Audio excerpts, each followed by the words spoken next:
What's going on, guys? Welcome to another Lowrider Blvd video. Today we're bringing you another episode of Blvd Classics. We're back with the homie Mark. You guys saw his Blvd Stories episode. Today he's going to show us his truck. What's going on, Mark? What's up, brother? All right, man. So tell us about your truck. What kind of truck is this and what year is it?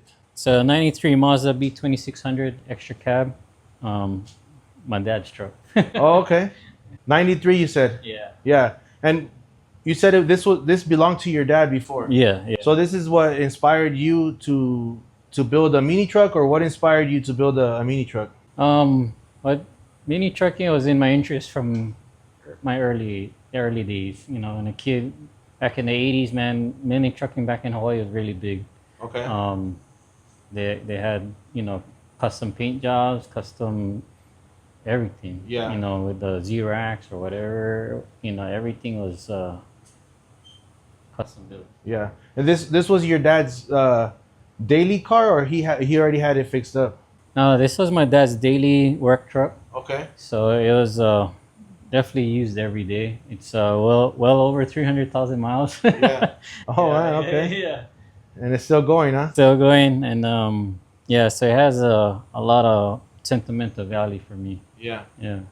What you said you gave the truck a name. What's the name of the truck? Oh, the name's El Santiago. Okay. After my dad. Okay. Yeah, his name is Santiago. Yeah. So it's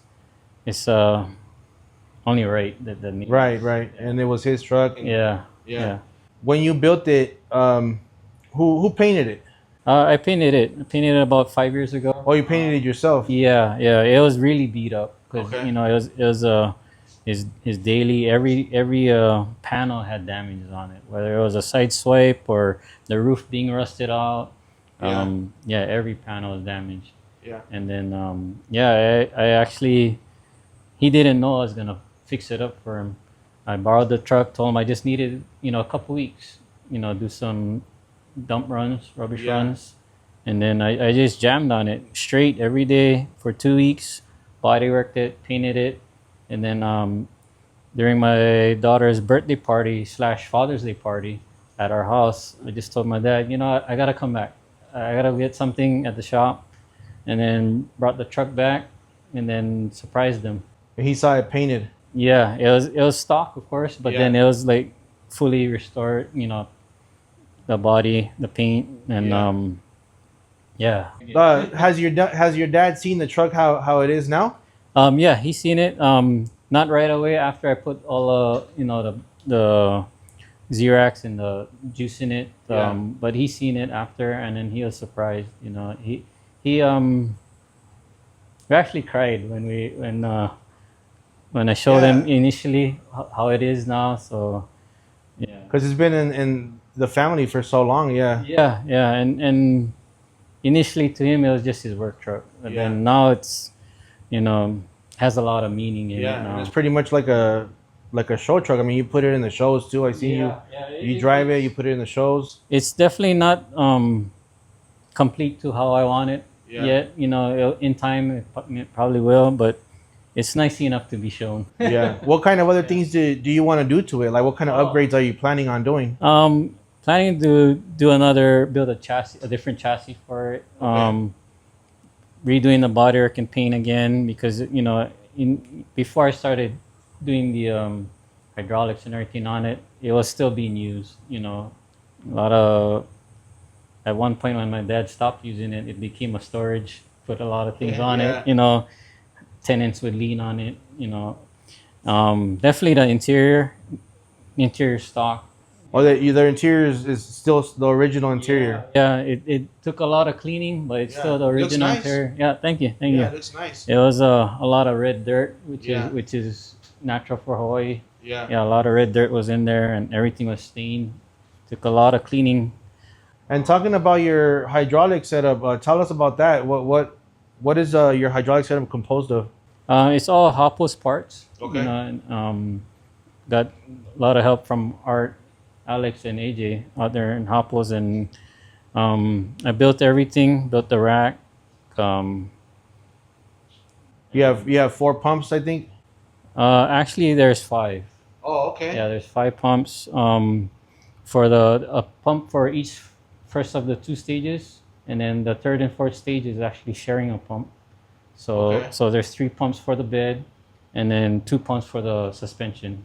For the actual truck, like Yeah. for it to go up and down. One Yeah. for the front, one for the back. Oh, okay. Yeah.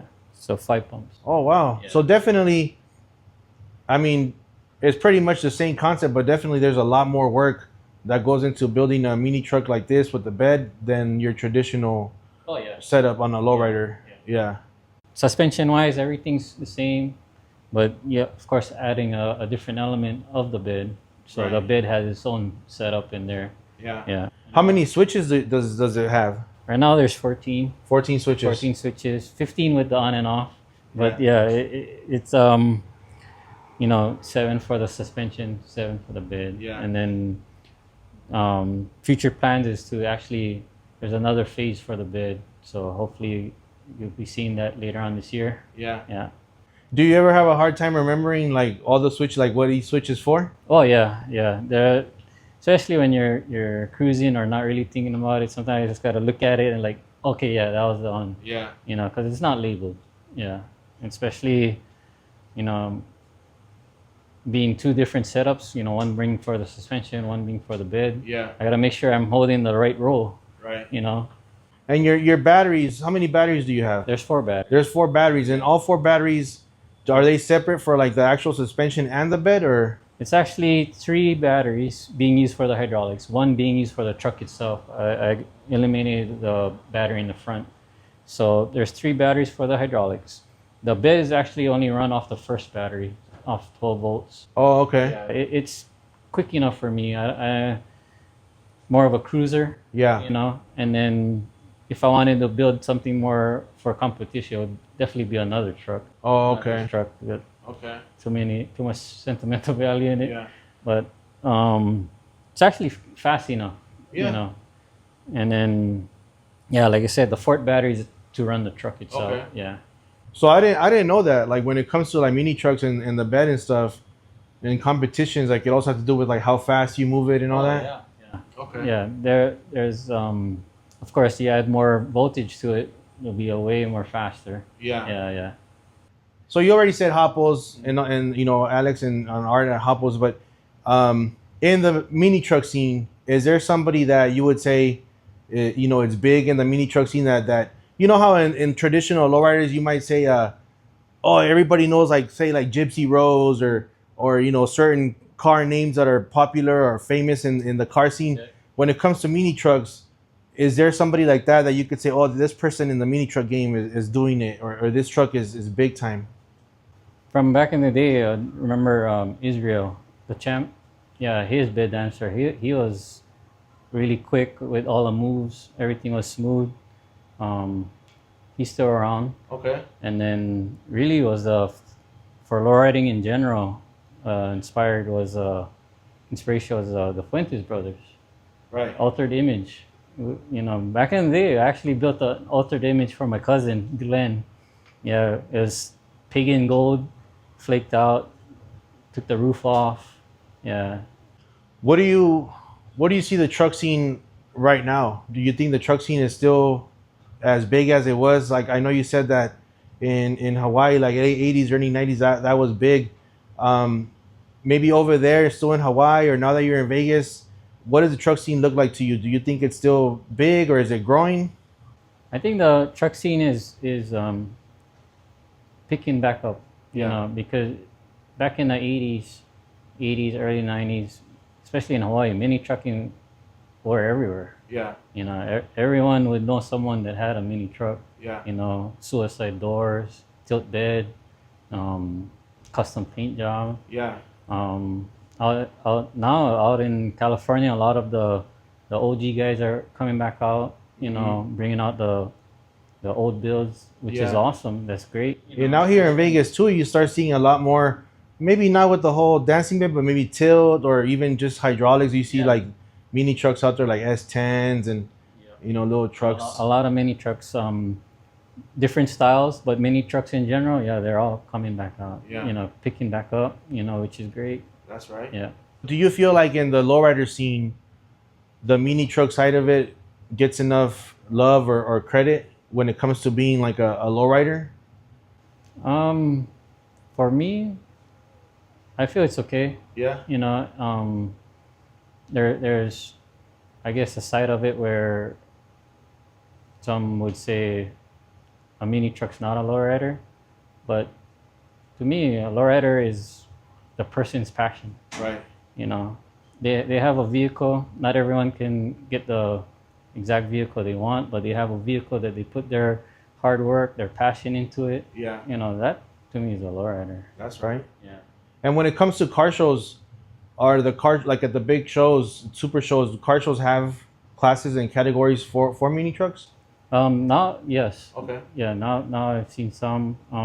There's depending on the show, of course. There's classes for mini trucks. Yeah. Tell me about your wheels and tires.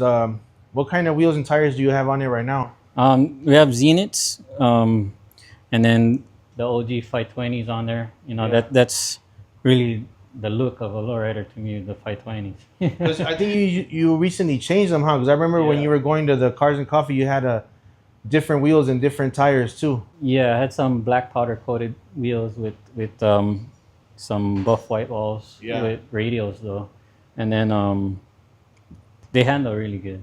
But these 520s and the Zeniths, I got them from a good friend of mine, Alan. Yeah. And then it definitely changed the look on the truck. Yeah? Yeah. Yeah, And you really did. there's something that I really wanted, but you know, with financial situations, I couldn't get them. And then we worked out something, and then it worked out great. You know, That's right. it made the truck definitely a whole nother truck. Yeah, it did. Yeah. Yeah. And when it comes to your sounds, what kind of sounds do you have in it? Currently, it's just a JVC CD player, and then just the basic 6x9s and a 10-inch sub. Do you have other? This is your truck here. Do you have other personal projects that you have in line to do? I have my '59 Impala convertible body drop project that I started a long time ago. Yeah. It's still in Hawaii. When I do get extra money, then I'll ship it out. Yeah, that one I'd have to put into a container to ship it here. Okay. Yeah. And when it comes to projects, not personal projects, but for yourself. But I know you fabricate, you build. Do you also do side work for people, like hydraulic installation, like metal work, stuff like that? Yep. Yes, I do. Do most types of fabrication work. I also work a regular welder fabrication job for Access Solutions, and then I do work here. So So you kind of have to split your time between your job and the jobs that you take. yes. Yeah. So I also do hydraulic setups, frame setups. Yeah. You know, and then I'm also into racing, Okay. race cars, drag cars, you know, Yeah. drift cars. So I do a lot of roll cage work. You know, any type of metal fabrication Yeah. for the most part. Yeah, if I can do it, then I'll do it. When it comes to the racing, is that something that you were into also when you were younger in Hawaii, or how did that come about? Originally, started, of course, being a lowrider, and then the racing portion came, I'd say, in my later 19, 20, around there. Yeah, I got into drag racing, you know, drag race Hondas. I still have my tube chassis Honda I built. I also have this RSX tube chassis car behind me.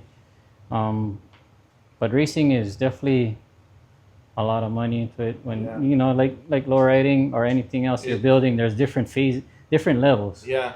Is racing more expensive than low riding? To keep up with racing, racing way more expensive. Yeah, you could get you know, a damaged part here and there. It's not hundreds, it's thousands.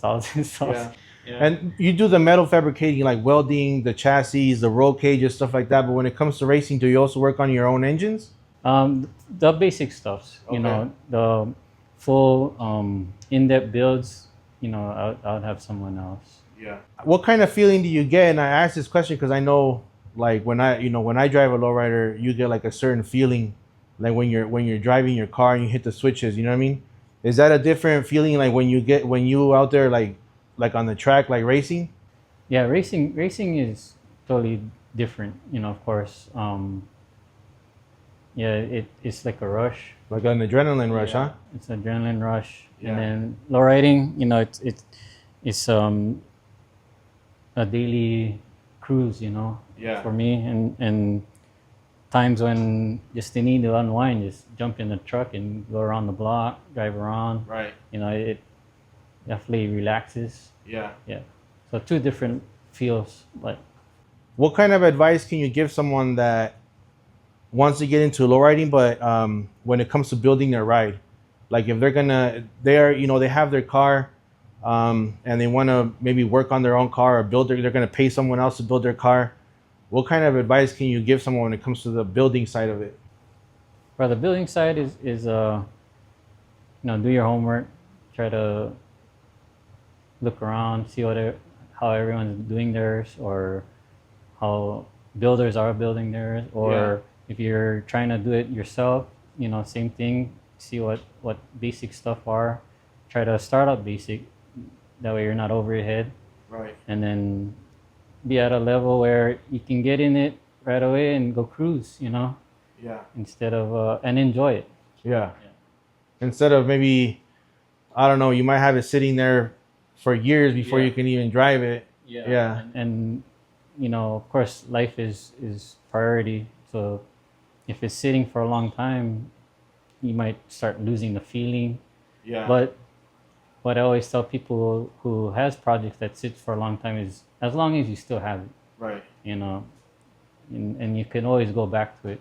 Yeah. But to start out, at least have something where you could put you know, least amount of money. That way you can get it going and go cruise it, you know, Right. and then start from there. That's you know, right. enjoy it. Yeah. Yeah. Before we end, is there any shout outs you want to give out? You know, anybody that helped you build the truck, or anybody that you want to give credit to with this truck build? Yeah. Of course, shout out to Art, Alex, and AJ over at Hoppos. You know, great people, helped me out great with the parts. And then there's in Hawaii, there's Chris Galatera. He has a bed dancer too. There's Alan Acerto, Ronald at Junk Shop Pros. They're elite car club in Hawaii. Yeah. And gotta give a shout out to my dad, Santiago. You know, of course, that's the name of the truck. Yeah. After my dad. Yeah, he basically my inspiration for getting into cars, fabricating things. Yeah. You know, funny fact is, at my 12th birthday, he gave me a Lincoln Arc holder. Okay. For my 12th birthday. Yeah. And that's how it basically started out. That's awesome, man. That's great. Yeah. All right. Thanks for showing us your truck, Mark. All right, Thank you thank for you. your time, man. Appreciate you. Yep. All right, guys. Thanks for watching another Lowrider Boulevard episode. This was another episode of Blvd Classics. This was Mark and his 1993 Mazda truck. Make sure you guys like, subscribe, drop me a comment. Let me know what you guys think. Especially subscribe is totally free. If you guys want to support the channel, also you guys can go to thelowriderblvd.com, thelowriderblvd.com, and pick up one of these t-shirts or any of the other designs that I have. I also want to send a big shout out to my boy Memo EM50 Films behind the camera. If you guys see the difference in the videos, you guys like what you see, make sure you guys hit that like button, subscribe, drop me a comment so we can keep these kind of video quality going. Thank you guys. See you guys next time.